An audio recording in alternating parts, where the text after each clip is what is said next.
Colleagues, apologies. Sorry, I got the time wrong, half an hour late, apologies. Got mixed up, sorry. Is it working? Is that better? Let's begin then. We don't have too much in the agenda. Don't think anybody's connected remotely. I'm talking about the agenda. I'll get to you.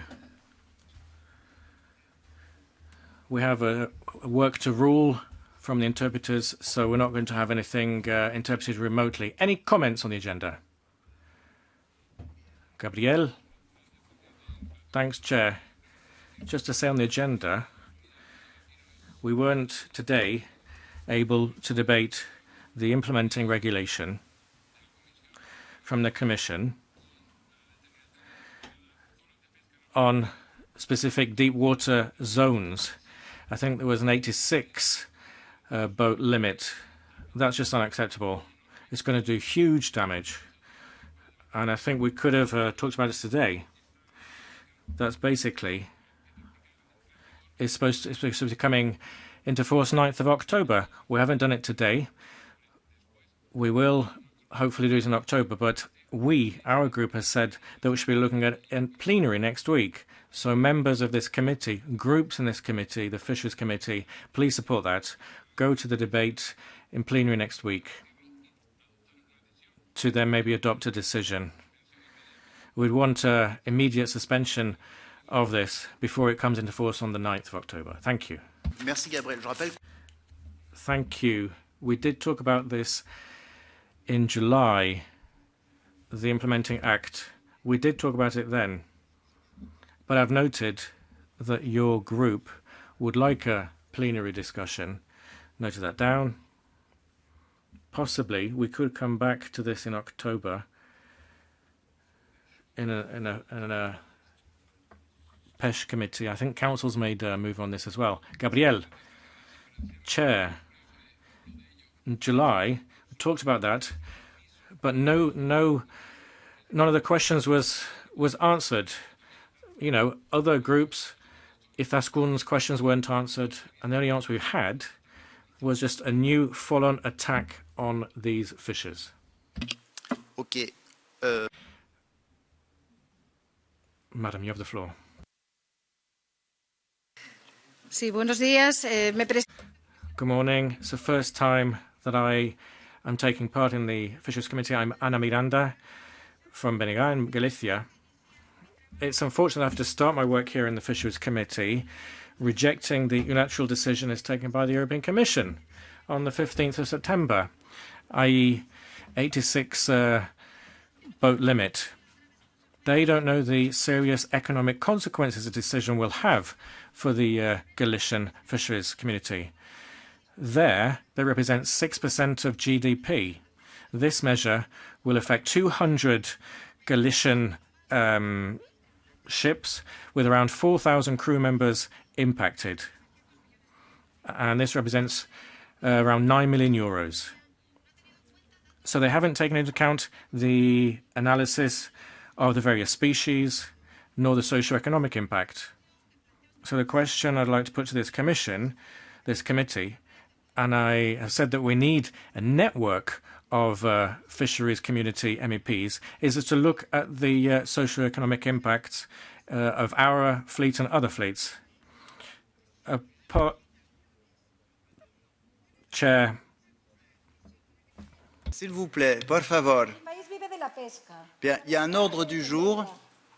Chair, there is an agenda, and AUB, that means, well, AUB, that's at the end. At the moment, we are on a different item. Thanks for taking the floor, but we're on the agenda now. Mrs. Bilbao, please. Sí, gracias, presidente. Thank you, Chair. Similar to what we've heard from colleagues, we would like a debate on this issue, this deep-sea trawling fisheries in the sensitive Atlantic areas. We've not had any answers, but I think this should be subject of a debate. maybe if not even in the plenary, if we don't have support there, maybe the next one or in the next committee, next Fisheries Committee. Another point I think we have to have regularly on all of the agendas of this committee is the implementation of the Senegal agreement. Days, weeks, months go by and the European Commission are not giving us any answers. So we have two issues that are having a direct effect on the sector, painting a negative image of what we're trying to do here. We can't allow that to happen. So I'd like to have that in the minutes. Thank you. Ok. Bon, là aussi, on l'avait évoqué. Thank you much indeed. We mentioned that in July, but I do understand your impatience. Still quite a lot to do in the committee. Mrs. Jamet. Oui, je ne peux que m'associer. Yes, I can agree with what colleagues have said, especially on these areas in the Atlantic. There's been no consultation, no socio-economic impact assessment, but we're supposed to have debate, cooperation and transparency. There has to be a debate, proper debate, consultation with the fishers. Transparency, if I may, I do regret, and this is a question I have on the CAP, the questions that are going to be looked at, we're going to look at in the last item, behind closed doors, that was voted yesterday in the committee. This was an amendment on the banning of specific fisheries in the channel. Unfortunately, there's been no transparency. Chair is now interrupting. Est-ce que ce soit discuté à huis clos? Sorry, the way we work in this parliament is that we talk about these things in shadows. They always happen, those meetings, à huis clos, behind closed doors. Point 9. Le point 9, en fait, Oui. c'est marqué réunion des rapporteurs. Apologies, I can't interpret two people at the same time. Apologies. Il y a marqué réunion des rapporteurs. Vous avez des papiers que je n'ai pas. Hein. Shadows meeting in English. Non, non. Ou alors j'ai pas le. Vous n'avez pas le bon. Ça n'a pas été, ça a été rajouté ou? C'est le shadow meeting qui est prévu. Shadow meeting. We've had that on the agenda for quite a long time. I understand your political question, but I think everything's as it should be on the agenda. Va bien dans... Everything's transparent. It's the best of all worlds, isn't it? Responsable de l'organisation. I'm in charge of the organisation secretariat as well as to how this committee works. Just to say, in July, we had transparent debates. We voted then, and now we have to prepare the trial this afternoon. We can't re-debate what we've already voted on before we have a trial this afternoon.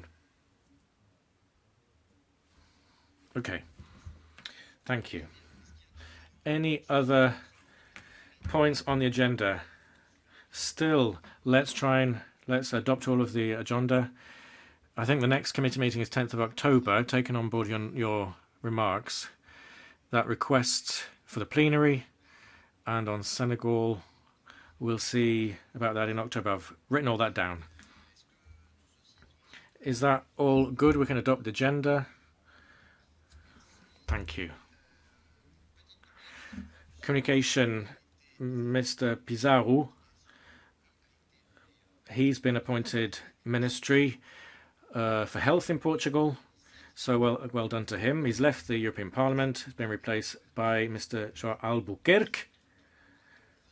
You're straight ahead of me there. Or is I can't really see. Welcome to you. Welcome to the PESH committee.